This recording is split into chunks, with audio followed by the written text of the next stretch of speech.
नमस्कार प्यारे बच्चों। तो कैसे हैं आप सब? आशा करता हूँ आप सभी बहुत ही अच्छे होंगे और अपने परिवार का और अपने पढ़ाई का और अपने स्वास्थ्य का बहुत ही अच्छे से ध्यान रख रहे होंगे। तो प्यारे बच्चों, मेरा नाम है अर्जुन और मैं आप सभी का अपने YouTube channel NCERT study point पर बहुत बहुत हार्दिक स्वागत करता हूँ, जैसे कि आपको पता भी होगा। तो आगे चलते हैं। तो जैसे कि आपको ये पता होगा कि हमने अपना जो क्लास 12th हिस्ट्री का जो दूसरा बुक था, भारतीय इतिहास के कुछ विषय भाग 2, वो हमने ख़त्म कर लिया था। तो आज से हम अपना जो तीसरा बुक है, भारतीय इतिहास के कुछ विषय भाग 3, ये शुरू करने वाले हैं, जिसके अंदर हमारे टोटल 4 चैप्टर डाल रखे हैं जो आपको यहाँ पर पढ़ने हैं। ठीक है। और मैं आपको बता दूं, जो हमारा 9वां अध्याय था वो मैंने आपको करा दिया था, जिसका नाम था उपनिवेशवाद और देहात।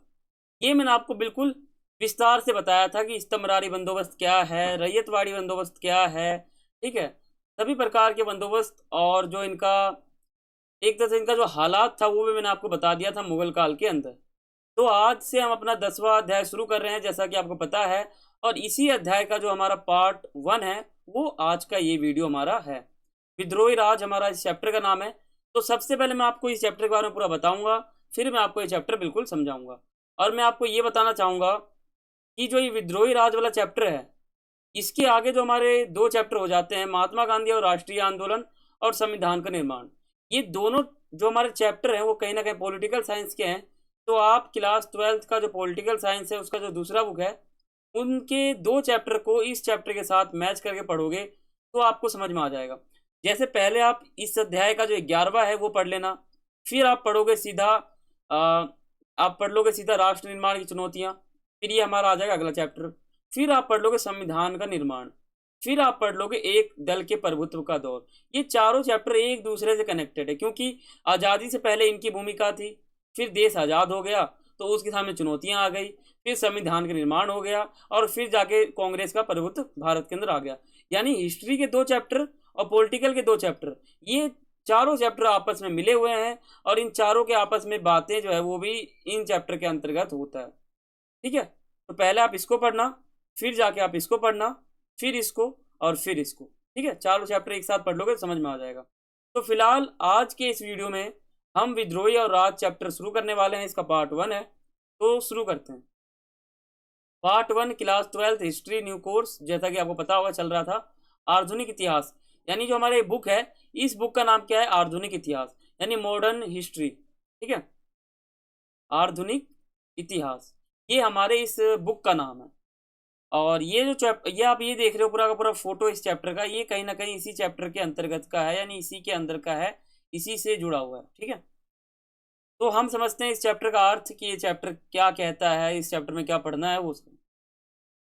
और मैं आपको बता दूं, अगर आपने सब्सक्राइब नहीं किया तो आप कर सकते हो नीचे, क्योंकि मैं आपको इसलिए कहता हूं सब्सक्राइब के लिए, क्योंकि हमारा जो वीडियो है वो आपके पास सबसे पहले आ जाएगा, जिससे क्या होगा कि आप वीडियो को देख सकते हो बहुत ही पहले।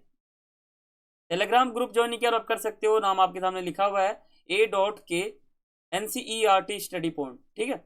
ऐसा आप लिखोगे तो ऐसा ग्रुप आ जाएगा ऊपर, इसको आप ज्वाइन कर सकते हो।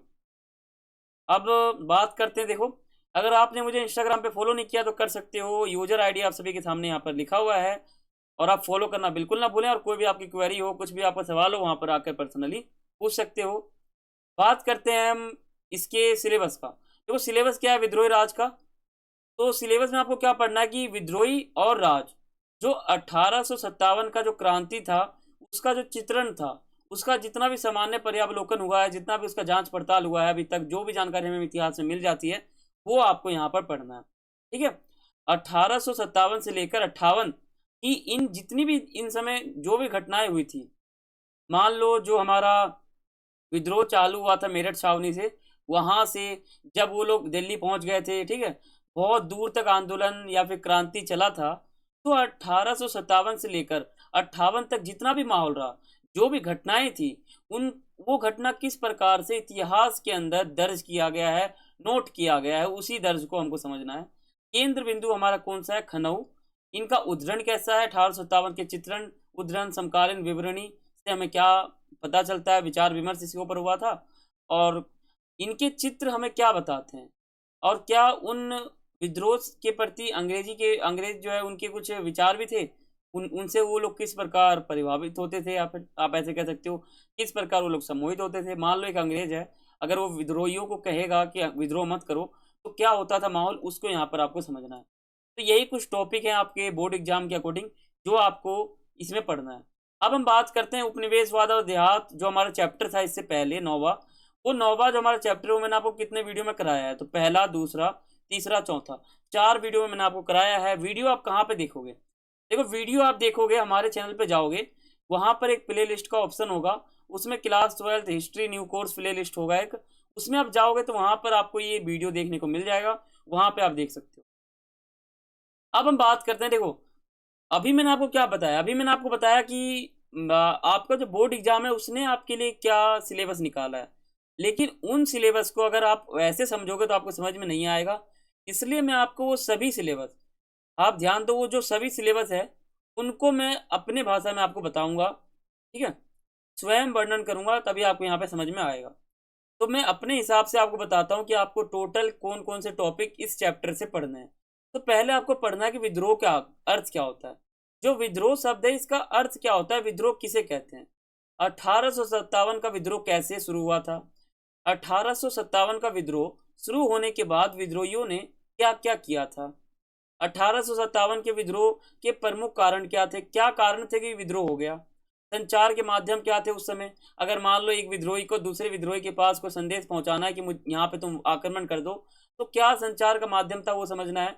नेता के अनुयायी कौन थे, यानी जो हमारे विद्रोही थे उनके कुछ कुछ नेता भी थे, हमारे दिल्ली से भी थे, वो भी थे, ठीक है। तो ये जो नेता थे यानी अनुयायी का मतलब कौन है, विद्रोही, और नेता का मतलब कौन है, लीडर, यानी विद्रोहियों के जो लीडर थे उनको समझना है। अफवाहें और भविष्यवाणियां, यानी जो ये हमारा विद्रोह था, इस विद्रोह को करवाने में कुछ कुछ अफवाहें थी, कुछ कुछ भविष्यवाणियां थी, उनको समझना है कि क्या भविष्यवाणियां थी, क्या ब्राह्मणों ने क्या कहा था, अफवाहें क्या थी, लोग अफवाहों पे विश्वास क्यों करते थे। आखिर मान लो कोई व्यक्ति है, अगर उसने कुछ अफवाह फैला दिया तो लोग उस पर विश्वास करते क्यों थे, ये भी एक कारण है। अवध में विद्रोह, अवध एक जगह है छोटा सा भारत के अंदर उस समय था, तो उसमें एक विद्रोह हुआ था, शुरू जो है वहां से नहीं हुआ था, चलते चलते जो है विद्रोही वहां तक पहुंच गए थे। देह से जान जा चुकी है, ये टॉपिक आपके एनसीईआरटी में नहीं है, लेकिन मैं आपको अपने हिसाब से एक अलग टॉपिक के हिसाब से बताऊंगा। यानी आप ये कह सकते हो, मान लो आपका एक टॉपिक है बुक के अंदर का, उस टॉपिक में क्या बताया गया है उसको मैंने अपने हिसाब से एक नया नाम दिया है, जिसका नाम क्या है, देह से जान जा चुकी। फिरंगी राजा का आना और एक दुनिया का खात्मा, ये आपके एनसीईआरटी का टॉपिक है। विद्रोही क्या चाहते थे, ये आपके एनसीईआरटी का टॉपिक नहीं है, मैंने अपने हिसाब से लिखा है। एकता की कल्पना, ये आपके एनसीईआरटी का टॉपिक है। उत्पीड़न के प्रतीकों के खिलाफ, ये आपके एनसीईआरटी का टॉपिक नहीं है, लेकिन मैं अपने हिसाब से आपको बताऊंगा। वैकल्पिक सत्ता की तलाश आपके एनसीईआरटी का टॉपिक है। अंग्रेजों ने भारत के विद्रोह का दमन कैसे किया, यानी अंग्रेजों ने आखिर में विद्रोह को खत्म कर ही दिया, बहुत से उन्होंने चाल चला, लेकिन जो विद्रोह है वो कैसे दमन हुआ, उसका उसका पतन कैसे हुआ, दमन मतलब पतन, अंत, विद्रोह खत्म, ठीक है, ऐसा कुछ नाम है। विद्रोही की छवियां, यानी आप देख सकते हो झांसी की रानी, ये आपने सुना होगा, तो उन्होंने कुछ कुछ उन्होंने किया था, ठीक है, राष्ट्रवाद में उनका जरा हाथ भी था। तो विद्रोह की जो छवियां थी, यानी मान लो विद्रोह हो रहा है, उसका एक ड्राइंग बना दिया, अब वो ड्राइंग हमको क्या बताता है, विद्रोह किस प्रकार से चला, तो जो विद्रोह की छवियां थी उसको हमको यहाँ पे समझना है। समझ में आ गया आपको, ये कुल हमारे टॉपिक इस चैप्टर के अनुसार बन जाते हैं, जो मैंने अपने हिसाब से आपको बताया है। आप इन सभी टॉपिक को हमारे वीडियो से, यानी हमारे चैनल की वीडियो समझोगे तो आपका ये चैप्टर 102% आपको समझ में आ जाएगा, और पूरा आपको समझ में आ जाएगा, ये मेरी गारंटी है, ठीक है। तो आज हम क्या बात करने वाले हैं, तो आज हम पहले, दूसरे और तीसरे, चौथे, इन 4 टॉपिक को समझने वाले हैं।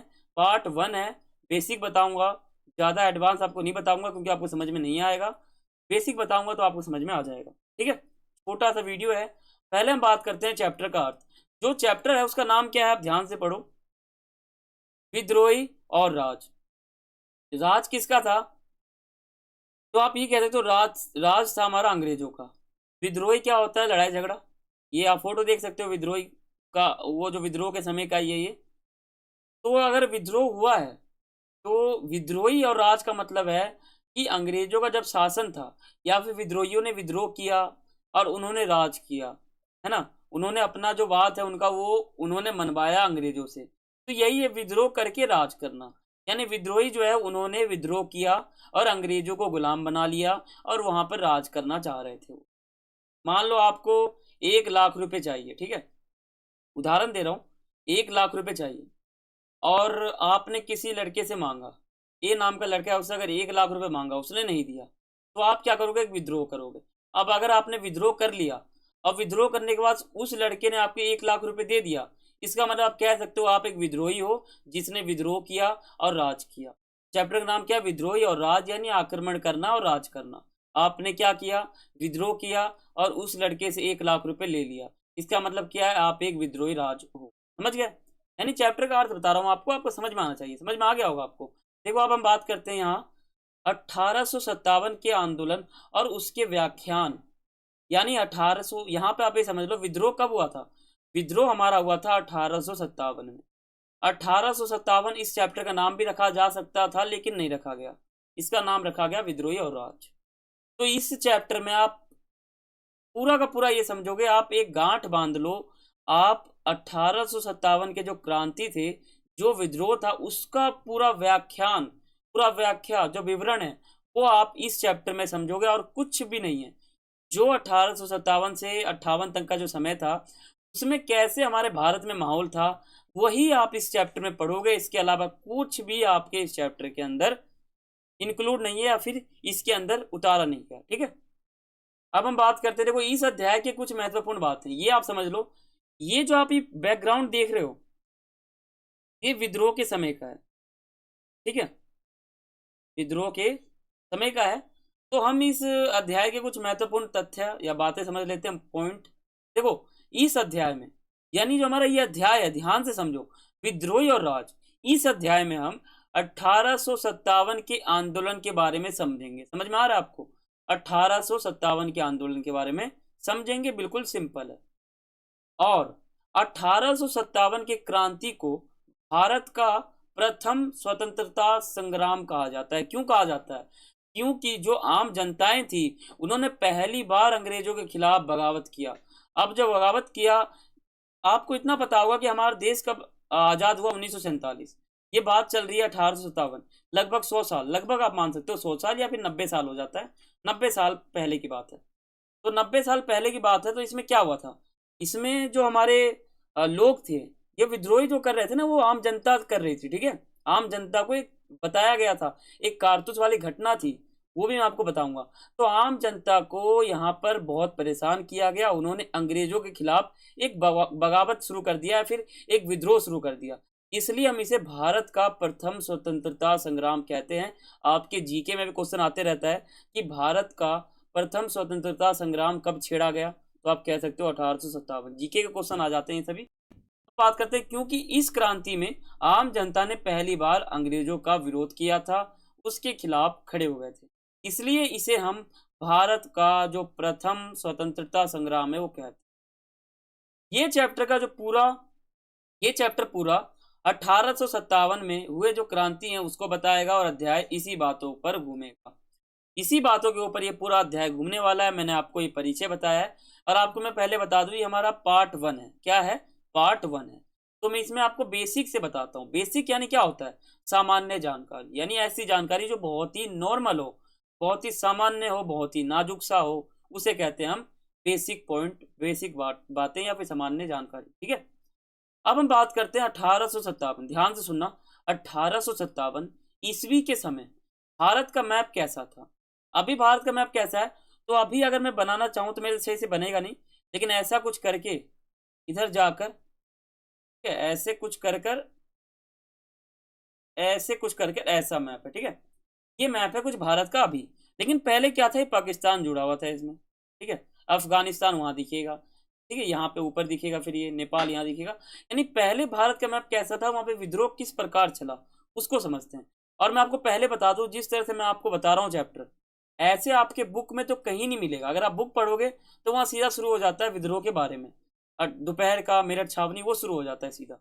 लेकिन मैं आपको यहाँ बेसिक से बता रहा हूँ, ध्यान देना, बिल्कुल बेसिक से बता रहा हूँ, जैसा कि अभी आपको महसूस भी हो रहा होगा, ठीक है।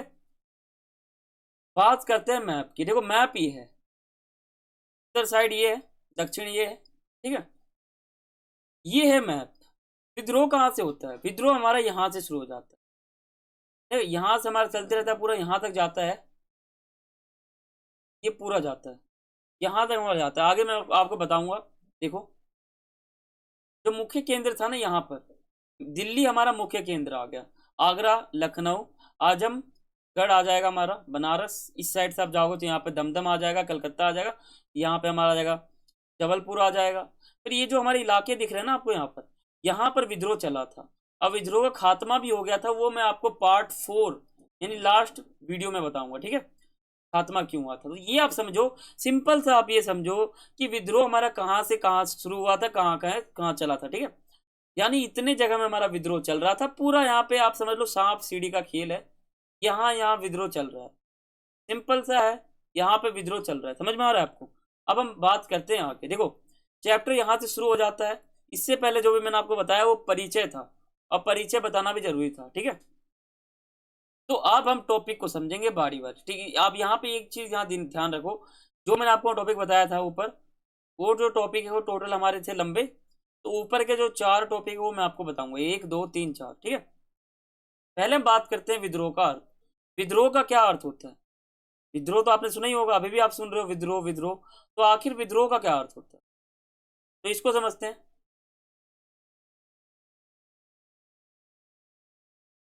देखो, बात करते हैं विद्रोह का अर्थ।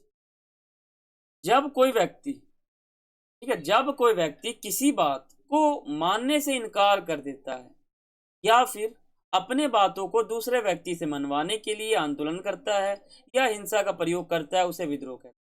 ये जो आपको ये परिभाषा दिख रहा है ना, किसी बुक का नहीं है, ये मेरे दिमाग का परिभाषा है, जो मैंने आपको बताने के लिए ऐसे उतार रखा है, ठीक है। विद्रोह का कोई वास्तविक अर्थ नहीं है, लेकिन मैं आपको फिर भी इसका एक अर्थ बताना चाहता हूँ, इसलिए मैंने अपने हिसाब से एक ही अर्थ बना रखा है आपके सामने, जो आपको दिख रहा होगा।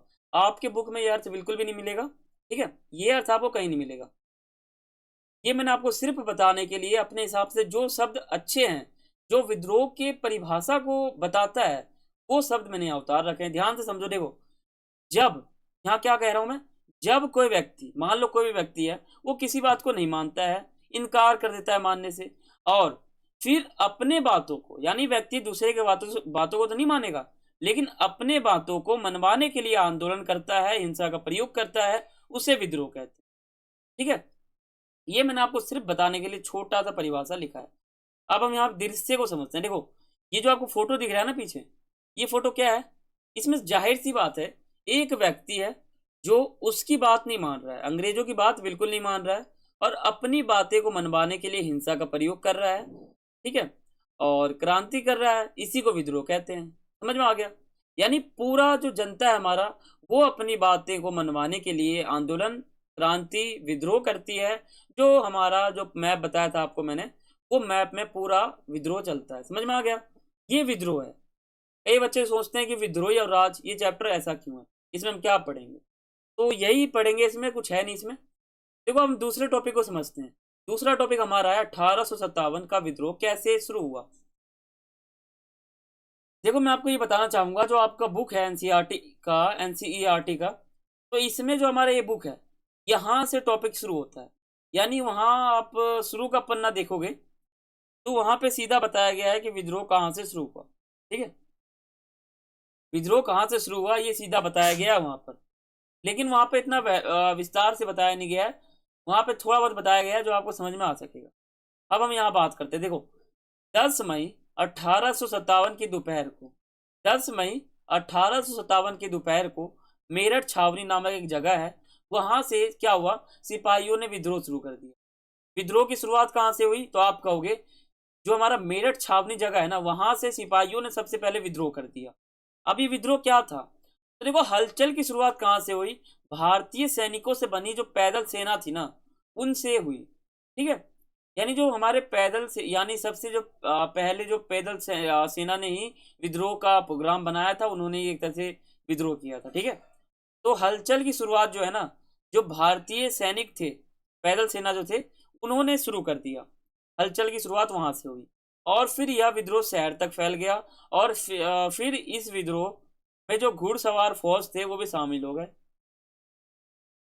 फिर क्या हुआ, तो और जब यह विद्रोह शहर तक फैला, तब उस शहर के आसपास के जो सेना थे वो विद्रोह में शामिल हो गए, है ना। जो वहां के आसपास के जो सेना थे वो भी शामिल हो गए विद्रोह में। तो ये विद्रोह धीरे धीरे व्यापक विद्रोह जो है बहुत ही बड़ा रूप ले रहा था धीरे धीरे, ठीक है। जब और ये मान सकते हो यह विद्रोह बहुत ही बड़ा हो गया था। और फिर यह विद्रोह जैसे जैसे आगे बढ़ा वैसे वैसे अनेक शहर के जो आम जनता है वो भी विद्रोह में शामिल होने लग गए। यानी आप कह सकते हो 20 मई को शुरू हो गया,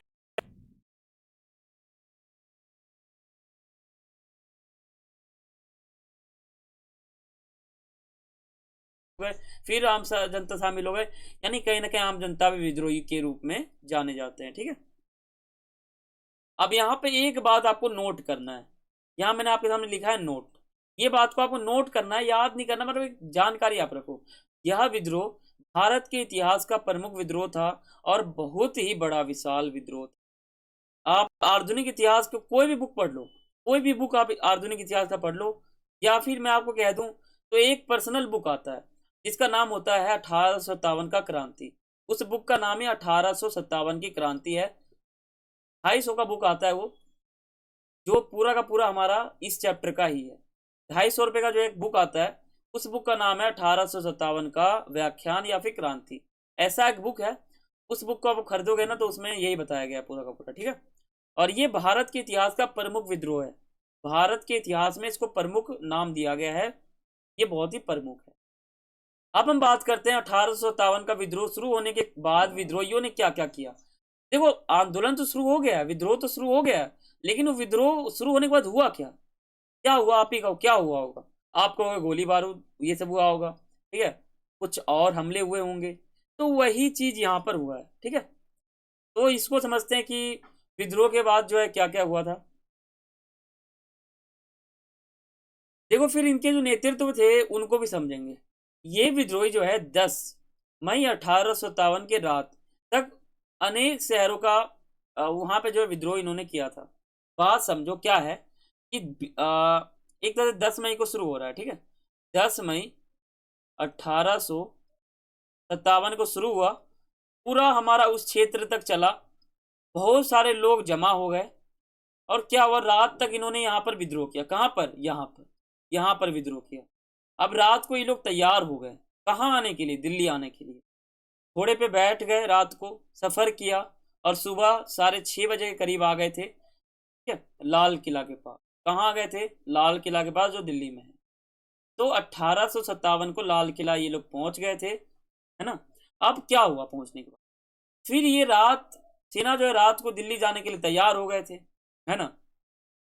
इन्होंने दिल्ली में भी आक्रमण करने का सोचा था। फिर ये 11 मई 1857 के सुबह 6 बजे के आसपास लाल किला पहुंच गए, जो दिल्ली में आता है। अभी भी आपको पता होगा लाल किला दिल्ली के अंदर है, तो दिल्ली में आता है। लाल किला पहुंच कर इन्होंने शस्त्रागार पे कब्जा कर लिया। शस्त्रागार किसे कहते हैं, तो ऐसा जगह जहां पर शस्त्र रखे जाए, या फिर गोला बारूद, ठीक है, बंदूकें, हथियार, ये सब यहाँ पर रखे जाए, उसको कहते हैं शस्त्रागार। तो सबसे पहले इन्होंने यहीं पर कब्जा कर लिया था, ठीक है, ताकि हम पे कोई आक्रमण ना कर सके। ये विद्रोही थोड़ा चालाक भी थे, आम जनता भी थे यहाँ पर। इसके बाद क्या हुआ, इसके बाद उन्होंने गौरव गौरव पर निशाना साधा और उनके बंगलों के सारे सामान को जला दिया, बंगलों को भी उड़ा दिया। आग देख सकते हो आप, बंगले को ऐसे जला दिया गया कि पूरा आग का एक रूप हमें दिखाई देता है। यानी पूरा बंगला उड़ा दिया, पूरा अंदर का सामान जला दिया, सब कुछ कर दिया।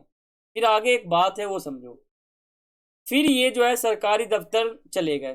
फिर क्या किया इन्होंने, तकरीबन 8 बजे के करीब ये लोग चले गए सरकारी दफ्तर। जेल जला दिया इन्होंने, अदालत जला दिया, डाक खाना जो है जला दिया, पोस्ट ऑफिस जो है वो जला दिया, सरकारी जो खजाने थे वो जला दिया, जो हमारे कागज पत्तर थे वो जला दिया, सरकारी इमारत जो थे वो जला दिया, सबको तहस नहस कर दिया, लूट लिया, तोड़ दिया, फोड़ दिया, सब कुछ इन्होंने कर दिया। और क्यों किया, इसके पीछे भी कारण है जो मैं आपको अगले पार्ट में बताऊंगा, ठीक है। और देखो इन सिपाहियों से दिल्ली से जोड़ने वाले जो टेलीग्राफ है, लाइट जो है, उनको भी काट दिया इन विद्रोहियों ने। फिर आगे समझते हैं। देखो ये फोटो आप देखो, आपके एनसीईआरटी का है। इनका रोल यहाँ पर ज्यादा है, इनका रोल एक बहुत ही अच्छा रोल कह सकते हो आप। क्या रोल था इनका, इनका रोल था इन विद्रोहियों को एक नेता चाहिए था। अब नेता इनको चाहिए था, ये दिल्ली में आ चुके थे। अब दिल्ली में आ चुके हैं तो जाहिर सी बात है नेता भी कहीं दिल्ली का ही लेंगे ये लोग। तो दिल्ली में इनको एक नेता की जरूरत है जो इनके विद्रोह का नेतृत्व करे। बाद में इनको चुना गया नेता के रूप में। ठीक है, ये कौन है मैं आपको बता दूं। देखो, उसी समय मुगल काल के सम्राट बहादुर शाह जफर नवाज पढ़कर आ रहे थे। ठीक है, क्या कहा मैंने, उसी समय जब इनको चाहिए था ना, 9 बजे के करीब, तो जो हमारे मुगल काल के सम्राट थे, मैं आपको पहले बता दूं, जब मैंने आपको उपनिवेशवाद और देहात चैप्टर पढ़ाया था, तो उपनिवेशवाद में जो हमारे मुगल काल का जो समय था, उनके ये सम्राट माने जाते हैं। मुगल काल के बहुत बड़े सम्राट होते हैं ये, जिनका नाम क्या, बहादुर शाह जफर। ये नवाज पढ़ के आ रहे थे क्योंकि उस समय रमराज का महीना चल रहा था, रमजान का महीना। ठीक है, रमजान का महीना चल रहा था। उनकी उम्र 82 वर्ष थी। फिर इन्होंने जो है नेतृत्व भी कर दिया। देखो, इसके पीछे एक कहानी है, क्या है। तो इन्होंने सोचा, यानी बहादुर शाह जफर जी ने सोचा, इन्होंने सोचा, इनका एज है 82 साल। इन्होंने पहले तो सोचा कि मैं नेतृत्व नहीं करूंगा क्योंकि अंग्रेज है, अगर उनके खिलाफ मैं जाऊंगा तो वो मुझे सीधे गोली मार देंगे, मेरे को उड़ा देंगे। ऐसा इन्होंने सबसे पहले सोचा। फिर इन्होंने सोचा कि चलो भाई, मेरी उम्र तो 82 साल हो ही गई है, इतना तो मैंने जी लिया है जिंदगी को, तो आप अगर मेरे पे गोली चला भी देंगे तो क्या हो गया, 82 साल तो मैंने जी लिया, है ना। तो उन्होंने सोचा चलो, आम जनता ने विद्रोह किया है, अगर मैं अंग्रेजों के खिलाफ जाऊंगा तो खतरा तो बना ही रहेगा, लेकिन कोई बात नहीं। इन्होंने एक दिल पे पत्थर रखा और इन्होंने सोचा कि मेरी उम्र हो गई है 82 साल, अब मैं और जी के क्या करूंगा। तो 82 साल हो चुका है, तो चलो भाई नेतृत्व कर ही देता हूँ, अगर कुछ हो जाए तो होने दो। तो इन्होंने आखिरकार नेतृत्व कर दिया, है ना। और सिपाहियों ने मुगल सम्राट बहादुर शाह जफर से विनती की कि आप हमारे विद्रोह का नेतृत्व करो। पहले तो इन्होंने साफ मना कर दिया, जाहिर सी बात है मना तो करेंगे ही, क्योंकि अंग्रेजों का प्रभुत्व है, उनका वर्चस्व है। तो इन्होंने मना कर दिया। फिर इन्होंने सोचा कि मैं मना नहीं करता हूँ, छोड़ो, मैं जो है विद्रोह का जो नेतृत्व है वो कर देता हूँ, नेता के रूप में यहाँ पर आ जाता हूँ। ठीक है, वरना हम अभी बहुत अंग्रेजों अंग्रेजों को जो है मार के आए हैं, ठीक है, सरकारी दफ्तर को जला के आए हैं, तो आप हमारा विद्रोह करोगे, आपको करना पड़ेगा, ऐसा इन्होंने भी कहा, है ना। प्रेशर इनका भी था और प्रेशर उनका भी था, और कहीं ना कहीं ये विनती भी कर रहे थे, विद्रोही थे वो विनती भी कर रहे थे। उन्होंने ज़्यादा जोर जबरदस्ती नहीं की, उन्होंने थोड़ा बहुत विनती भी किया और तब इन्होंने हाँ कर दिया। अब हम बात करते हैं आगे, इसलिए आप हमारा नेतृत्व करो, और इन्होंने कर भी दिया। तो मुगल काल के जो सम्राट हैं बहादुर शाह जफर, इन्होंने सोचा और फिर नेतृत्व कर दिया, नेतृत्व इन्होंने कर दिया। और आगे आप जो भी पढ़ोगे, इनका प्रभुत्व दिखेगा वहां पर बहादुर शाह जफर का, इनका प्रभुत्व दिखेगा आगे नेता के रूप में, जो मैं आपको आगे बताऊंगा। 1857 के विद्रोह के प्रमुख कारण, देखो कारण बहुत है। कारण आप देखोगे, सैनिक कारण, ठीक है, सामाजिक कारण, आर्थिक, सांस्कृतिक, सभी कारण है। तो पहले मैं आपको ये बताता हूँ, जो विद्रोह कैसा दिखता है, आपको मैंने फोटो दिखाया है यहाँ पर, जो मैं आपको विद्रोह का एक दृश्य बताने के लिए फोटो दिखा रहा हूँ। विद्रोही ये खड़ा है, ये विद्रोह करना चाहता है, हाथ में तलवार है, सब पहन रखा है, ये कमच, ठीक है, जो भी इसने पहना है, ये विद्रोह करना चाहता है। अब विद्रोही कर क्यों रहा है, इसके कारण क्या है।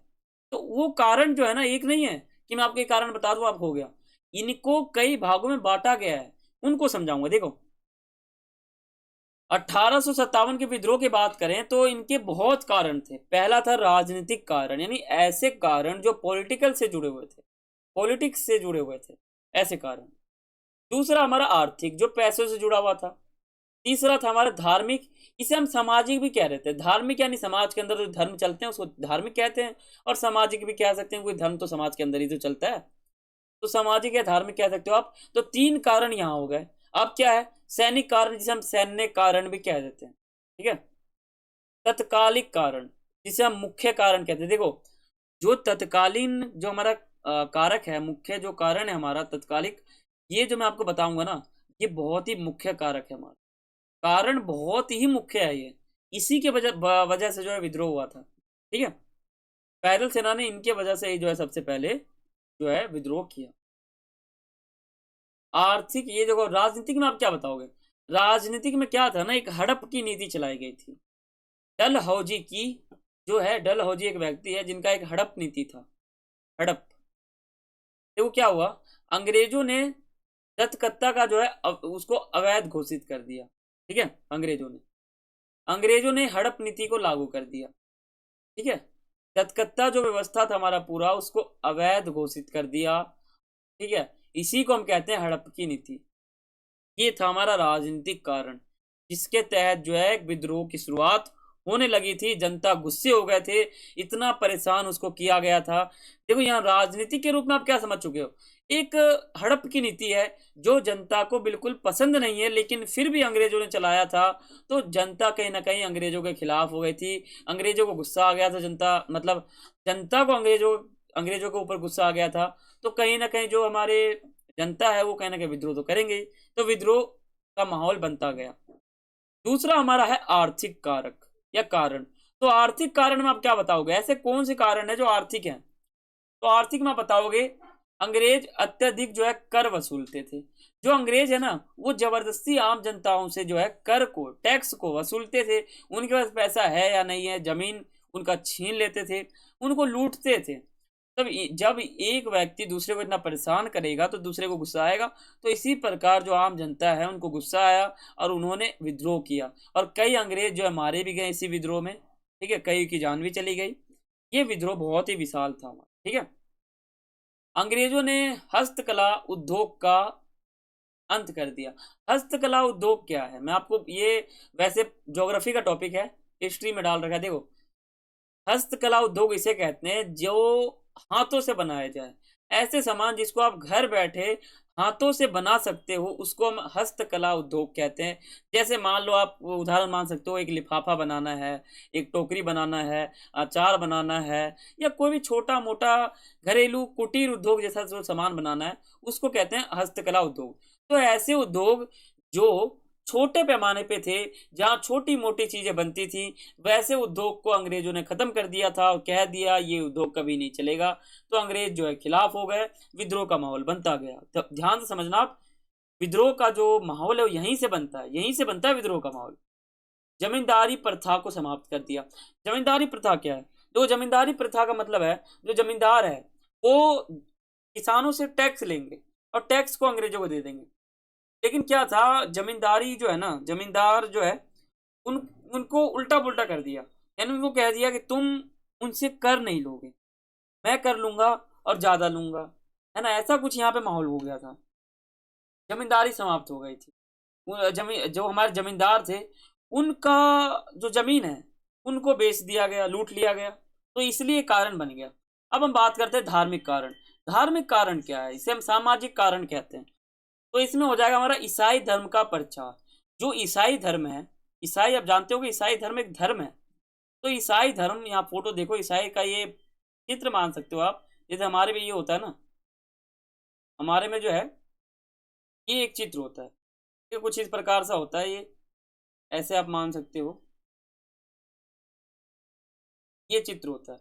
ये हिंदू धर्म का होता है ना। ये ईसाई धर्म का। तो ईसाई धर्म का जो है प्रचार हो गया। तो अंग्रेजों ने क्या किया, ईसाई धर्म का प्रचार किया। वो चाहते थे कि भारत के अंदर कोई भी हिंदू धर्म वाला ना रहे, कोई इस्लाम धर्म वाला ना रहे, कोई बौद्ध धर्म वाला ना रहे, कोई सिख ना रहे, सब ईसाई रहे। सबको ईसाई धर्म का बनाना चाहते थे ये हमारे अंग्रेज। तो अंग्रेजों ने इस प्रकार से ईसाई धर्म का प्रचार कर दिया। ईसाइयों को बुलाया भारत के अंदर, बोला कि भाई तुम अपना जो फॉलो है वो करो, मतलब इस ईसाई धर्म का प्रचार कर दो। तो ईसाई धर्म का प्रचार हो रहा था, तो कई जनता जो है विद्रोह के रूप में आगे सोच रहे थे, मुझे गुस्सा आ रहा है अंग्रेजों के खिलाफ, मुझे कुछ करने का मन कर रहा है। तो कहीं ना कहीं विद्रोह का माहौल बन गया। दूसरा क्या है, सती प्रथा का अंत। देखो, सती प्रथा आपने 11वीं क्लास में पढ़ लिया था। सती प्रथा क्या है, अगर आपको नहीं पता तो मैं बताना चाहूंगा। सती प्रथा जो है, आपको ऐसे समझ नहीं आएगा। मान लो एक लड़का है, आपको मैं ऐसे बताता हूँ। देखो, एक लड़का है, एक लड़की है। जब दोनों का विवाह हो जाता है, ठीक है, दोनों का विवाह हो गया, तो विवाह होने के बाद अगर बाय चांस लड़के की मृत्यु हो जाती है, क्या कहा मैंने, लड़के की मृत्यु हो जाती है, तो लड़का जब आगों में जलेगा, यानी लकड़ी के ऊपर आग में जलेगा, तो उसकी जो पत्नी है, जो लड़की है, वो भी उस आग में जिंदा बैठ जाएगी और जल जाएगी। तो इस प्रकार ये हमारा है सती प्रथा।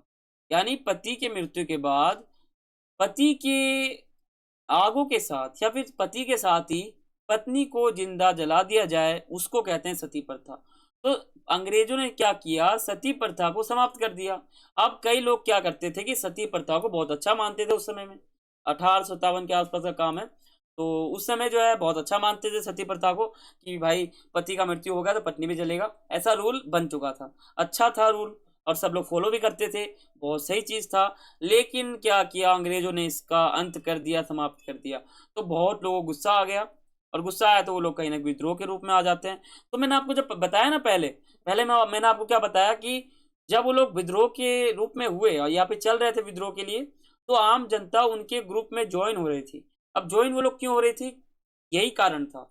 ये सभी जनता इसलिए परेशान थी क्योंकि कारण है, इसलिए परेशान है वो लोग। इसलिए वो लोग जैसे विद्रोह करते करते गांव तक जाते हैं, तो गांव के निवासी उस विद्रोह में शामिल हो जाते हैं।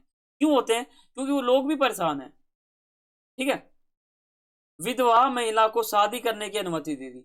उस समय क्या था, जो विधवा महिला है, ठीक है, विधवा जो महिला है, जो जिसका पति नहीं है, ठीक है, तो उसको भी शादी करने का एक अवसर दे दिया कि जो विधवा महिला है वो अकेली नहीं रहेगी, वो भी शादी कर सकती है। तो इसे कहीं ना कहीं अंग्रेजों ने लागू कर दिया, और कई लोग इसके विरुद्ध हो गए, इसलिए कहीं ना कहीं विद्रोह का माहौल बनने लग गया। ठीक है। अब हम बात करते हैं सैनिक कारण, जिसे हम सैन्य कारण भी कह देते हैं। सैन्य सैन्य कारण यानी सैनिक से जुड़ा हुआ एक कारण क्या है। देखो, भारतीय भारत के जो मूल सैनिक है ना, उनको कम वेतन वेतन मिलता था, लेकिन जो अंग्रेज के सिपाही है ना, उनको बहुत ही अधिक वेतन मिलता था। तो अंग्रेज देखो, जो मान लो ए नाम का है, ये भारत का हमारा एक सैनिक है, बी नाम का एक अंग्रेज है, जो अंग्रेज का एक मतलब अंग्रेजों का एक सैनिक है।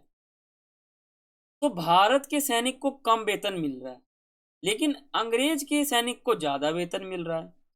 तो कहीं जो हमारे भारत के सैनिक है, वो अंग्रेजों के खिलाफ हो जा रहे हैं। क्यों हो जा रहे हैं, क्योंकि अंग्रेज जो है अपने सैनिक को ज्यादा पैसे दे रहे हैं, ज्यादा तनख्वाह मिल रही है, लेकिन जो भारत के सैनिक है उनको कम मिल रहा है। तो कहीं ना कहीं भारत के सैनिक जो है विद्रोह के रूप में जाने जाते हैं, या फिर उनको गुस्सा आ गया कि मेरे को कम वेतन क्यों दे रहा है। ठीक है। नस्ल के आधार पर भेदभाव हुआ। नस्ल के आधार, मान लो ये हाथ है किसी मुसलमान का, ये हिंदू का है, ये सिख का है, ये मुसलमान का है, तो इन सभी के धर्मों में कहीं ना कहीं जो नस्ल है, नस्ल यानी जो हमारा धर्म है, उनमें एक भेदभाव आ गया।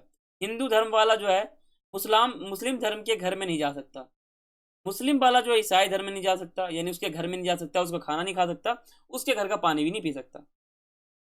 ऐसा अंग्रेजों ने कह दिया। ठीक है। यानी आप समझ गए, मुस्लिम हिंदू के घर में नहीं जाएगा, हिंदू मुस्लिम के घर में नहीं जाएगा, हिंदू सिख के घर में नहीं जाएगा, सिख बौद्ध के घर में नहीं जाएगा, बौद्ध ईसाई के घर में नहीं जाएगा। ठीक है। मुस्लिम ईसाई के धर्म में नहीं जाएगा। यानी कहीं ना कहीं ये दोनों आपस में ही मतलब किसी के साथ जुड़ेंगे नहीं। नस्ल के आधार पर भेदभाव अंग्रेजों के खिलाफ किया गया था, इसलिए कहीं ना कहीं विद्रोह का माहौल बन गया था। ठीक है।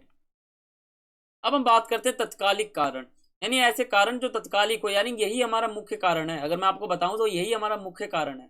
क्या है, कारतूस वाली घटना। क्या हुआ कि अंग्रेजों ने जो हमारे भारतीय सैनिक थे, उनके रक्षा के लिए, उनको फायदा हो, उनको रक्षा प्राप्त हो, उनको बहुत ज्यादा फायदा हो, उसके लिए एक गन मंगाया, एक बंदूक मंगाया। ठीक है। उस बंदूक का नाम क्या था, एनफील्ड राइफल। Enfield rifle. तो एनफील्ड राइफल नाम का एक बंदूक मंगाया कि जो सैनिक है वो अपनी सुरक्षा कर सके। ठीक है। लेकिन यहाँ उल्टा काम हो गया, एक अफवाह फैल गई कि जो हमारा ये जो एनफील्ड राइफल जो हमारा गन है ना, ये फोटो देखो आप, इसमें जो हमारा बंदूक का गोली लगता है ना, बंदूक का गोली, और इसमें हम गोली डालते हैं, तो उस गोली को अपने दांतों से निकालना होता है। क्या काम है ना, अपने दांतों से निकालना होता है और फिर इसके अंदर डालना होता है। अपने दांतों से इस बंदूक में से गोली निकालो, या फिर बाहर से खरीद के लाओ, गोली निकालो, अपने दांतों से खींचो और इसमें डाल दो और फिर फायरिंग करो। लेकिन अफवाह एक थी। अफवाह क्या था, तो अफवाह ये था कि जो हमारे ये बंदूक का जो हमारा वो है गोली, वो जो गोली है ना, वो हमारे किससे बना है, वो गाय और सुअर के चर्बी से बना है। ये जो हमारा देख लो बंदूक की गोली है, इस गोली को दांतों से उखाड़ना होता है और इसके अंदर डालना होता है। अंग्रेजों ने कह दिया कि भाई गन पकड़ो, अपना बंदूक पकड़ो, ये जो गन है यानी बंदूक, इस बंदूक का जो हमारा गोली है, इसको दांतों से निकालना, इसमें लगाना और चलाना। लेकिन अफवाह भी थी। अफवाह क्या था कि इस बंदूक को बनाया कैसे गया, यानी इस बंदूक का जो गोली है ना, गोली, ये कैसे बनाया गया, ये गाय और सुअर के चर्मी से बनाया गया है। और जो हिंदू धर्म, इस्लाम धर्म, उनका जो धर्म है ना आम जनता का, वो उनका भ्रष्ट करना चाहते थे। अंग्रेज चाहते थे कि जो आम जनता है उनका धर्म भ्रष्ट हो जाए, धर्म को भ्रष्ट करना चाहते थे वो। और इसलिए गाय और सुअर नाम का जो जानवर है, उनके चर्मी को इसमें मिलाकर इस गन के बंदूक यानी गोली को बनाया गया था। और अंग्रेज कहते थे कि अपने दांतों से इसको उखाड़ो। अब दांत से उखाड़ेंगे तो धर्म धर्म तो जो है भ्रष्ट हो जाएगा। तो कहीं ना कहीं ये जो हमारा कारण है ना, तत्कालिक भी है और मुख्य कारण यही है हमारा। जब भी आप कहोगे तो कहना मुख्य कारण हमारा यही है। सबसे मुख्य कारण हमारा था कारतूस वाली घटना, यानी एनफील्ड राइफल नाम का एक बंदूक है जो अंग्रेजों ने मंगाया था। उसमें एक गोली लगता था, ठीक है। गोली को बनाया गया था गाय और सुअर के चर्मी से। हालांकि बनाया नहीं गया था ये, ऐसे अफवाह फैल गया था कि बनाया गया होगा, तो लोगों ने विश्वास भी कर लिया अफवाह पे, और इसी प्रकार विद्रोह का माहौल भी बन गया, है ना। तो बस यही था हमारा विद्रोह का कारण। यहाँ हमारा पार्ट 1 समाप्त हो जाता है। आशा करता हूँ आपको समझ में आ गया होगा। बहुत ही विस्तार से, आराम से, बहुत ही आसान तरीके से मैंने आपको बताया है। पार्ट 1 समाप्त हुआ। वीडियो अच्छा लगा हो तो सब्सक्राइब किए बिना बिल्कुल मत जाना। एक बार आप सब्सक्राइब पे क्लिक कर देना, फ्री होता है, 1 सेकंड का समय होता है, बस कर दोगे आप, है ना। वीडियो के नोटिफिकेशन आपके पास सबसे पहले आ जाएंगे। बेल आइकन पर आप क्लिक करना बिल्कुल ना भूलना। सब्सक्राइब करना, बटन ओपन होगा, ऑल पे प्रेस कर लेना, ठीक है। और वीडियो को लाइक करना, और कुछ भी आपको पूछना हो तो आप कमेंट कर सकते हो, शेयर कर सकते हो आप वीडियो को, ठीक है। और सब्सक्राइब आप कर सकते हो, बिना करे आप जाओगे तो बहुत ही गलत है, ठीक है। सब्सक्राइब अगर आप करोगे तो आपको बहुत ज़्यादा फायदा है, और नहीं करोगे तो आपका बहुत ज़्यादा जो है आपका नुकसान है, अगर आप सब्सक्राइब नहीं करोगे तो, ठीक है। तो आप सब्सक्राइब करके जाना, आपका फायदा होगा। और आप सब्सक्राइब कर सभी को। Thanks for watching. जय हिंद, जय भारत।